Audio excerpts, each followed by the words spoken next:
Bueno chicos, bienvenidos a esta parte 2 de los conjuntos. Ya vimos cómo se nombran los conjuntos, en dónde se encierran o se almacenan o se agrupan los elementos de un conjunto. Y en esta parte 2, ¿cierto? Para culminar lo que vamos a ver esta semana, vamos a ver unas características de ciertos conjuntos. ¿Bien? Bueno. Para ello voy a dividir el tablero en 4 partes iguales. Voy a tratar de que queden iguales. Bueno chicos,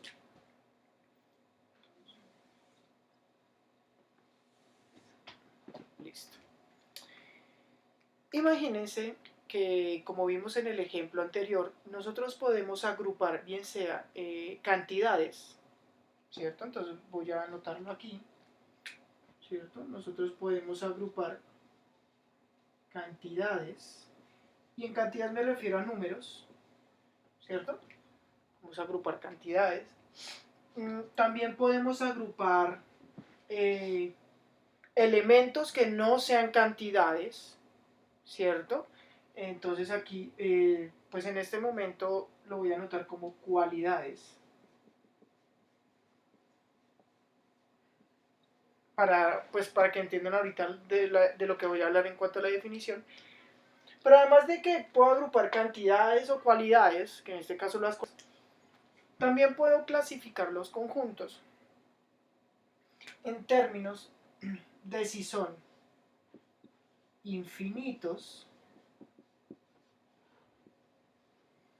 haciendo referencia que si yo hablo de infinitos quiere decir que no sé exactamente cuándo va a terminar ese conjunto. Por ejemplo, el conjunto de los números naturales. Los números naturales nos permiten contar objetos. Si yo les preguntara en este momento que me gustaría que contaran las estrellas del cielo, ¿ustedes me podrían dar una cantidad? No, ¿cierto? Pues porque efectivamente pensar en algo así sería pensar en un número muy, muy grande. Pues bien, cuando tengan ese tipo de situaciones, efectivamente vamos a enfrentarnos a conjuntos de tipo infinito. Pero así como hay conjuntos en términos de lo infinito, o sea, en números muy grandes, también hay conjuntos en términos de lo finito. Y pues cuando yo hablo de un conjunto en términos de lo finito, quiere decir que los elementos de ese conjunto puedo saber cuáles son, o cuántos son más bien, cuáles no, cuántos son. Por ejemplo, los dos ejemplos que vimos anteriormente son dos conjuntos finitos. ¿Por qué? Porque inicialmente yo definí cuántos elementos tenía el conjunto. Al decir que numeraran o que colocaran los números del 1 al 10, ya les dije, ya hice una predisposición a que pensaran en el 1, en el 2, en el 3, en el 4, en el 5, en el 7, en el 8, en el 9 y en el 10. O sea que ese conjunto es finito porque pues tiene 10 elementos. A diferencia de este, en el conjunto finito yo conozco el número de elementos que tengo.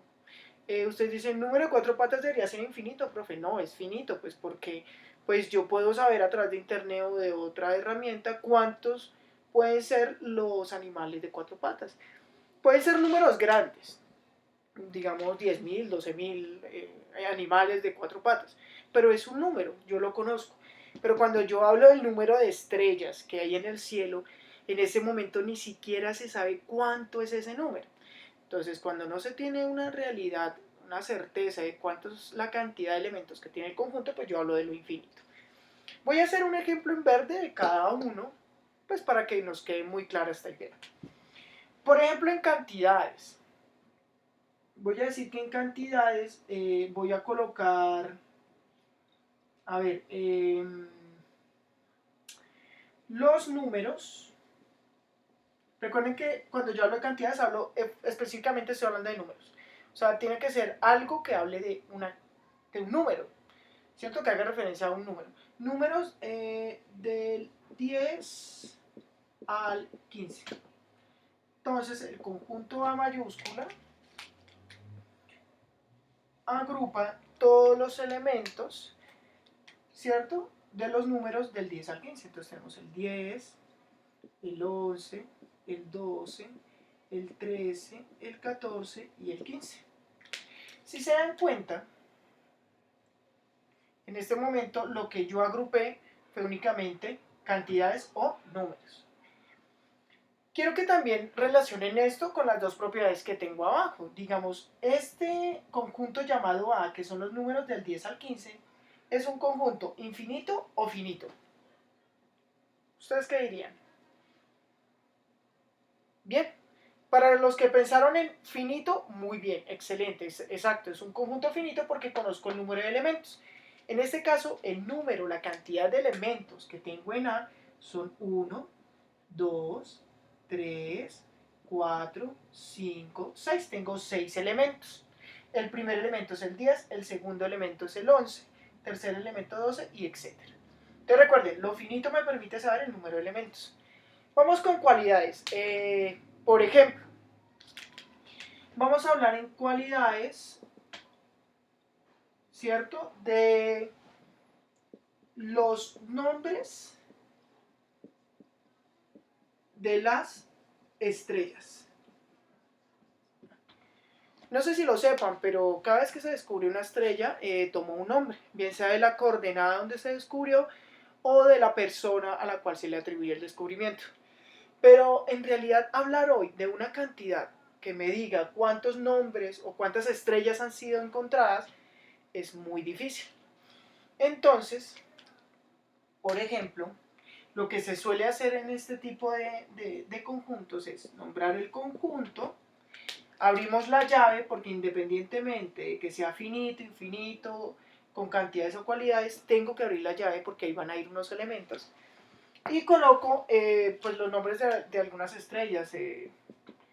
Tenemos a Kappa, no sé, tenemos a eh, Antares, tenemos, bueno, me sé muchos, pero son nombres muy largos. El Sol es una estrella. Y como yo sé que hay más elementos, coloco puntos suspensivos. Al colocar los puntos suspensivos puedo cerrar la llave, ¿cierto? Y decir que esos puntos suspensivos se refiere a que hay muchos más elementos que en este momento no conozco.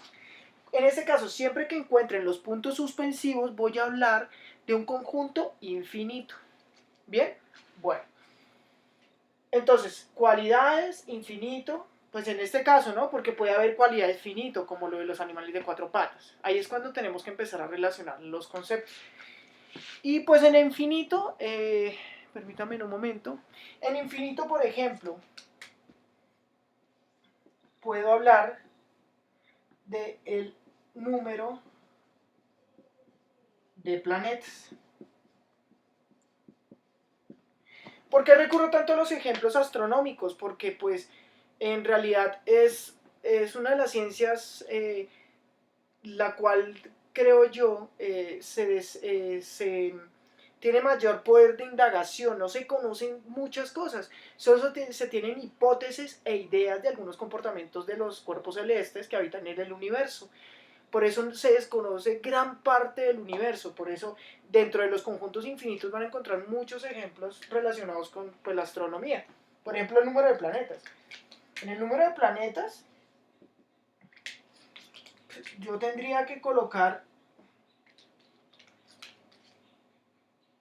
entonces yo coloco, digamos, los del sistema solar serían 1, 2, 3, 4, 5, 6, 7 y 8. Pero yo sé que hay muchos más planetas que no han sido descubiertos. Y ni siquiera se tiene un estimado de cuántos pueden haber. Entonces, puntos suspensivos y cierro mi llave. Cuando yo desconozco la cantidad de elementos que tiene mi conjunto, entonces voy a saber que es un conjunto infinito. Y pues el conjunto de los finitos, para terminar, pues es el más sencillo. Puedo hablar, no sé, de todos los animales, perdón, me encanta la naturaleza, animales con plumas, ¿cierto? Entonces, conjunto E agrupa los animales con plumas. Entonces, puedo hablar, bueno, hay muchísimos, no sé, puede ser el halcón, el águila, los gorriones o el gorrión, etcétera. Quiero que noten lo siguiente. Aquí en el último elemento que coloqué gorrión. Si se dan cuenta es más cuestión de espacio. Entonces, lo que hago yo es poner puntos suspensivos y colocar un último nombre. Puede ser, no sé, el pollo. Y cerrar la llave. ¿Qué me va a indicar esto? Me va a indicar que aunque es un conjunto que contiene muchos elementos, efectivamente conozco la cantidad de elementos que contiene. Entonces, para que no queden los puntos suspensivos y sea igual a lo que utilizamos en el infinito, colocamos unos puntos suspensivos y al final colocamos el nombre de pronto otro animal con plumas. En este caso utilicé el pollo. Cuando coloco ese nombre me está diciendo que tengo estos elementos más otros que en este momento no puedo nombrar por cuestión de espacio y al final el último va a ser el pollo. Bien, bueno chicos, espero les haya gustado. De esto vamos a hablar esta semana, entonces algunas propiedades de los conjuntos. Luego los voy a especificar aún más, pues para que nos demos cuenta de la aplicación. Les dejo un saludito, los quiero mucho, chao chao.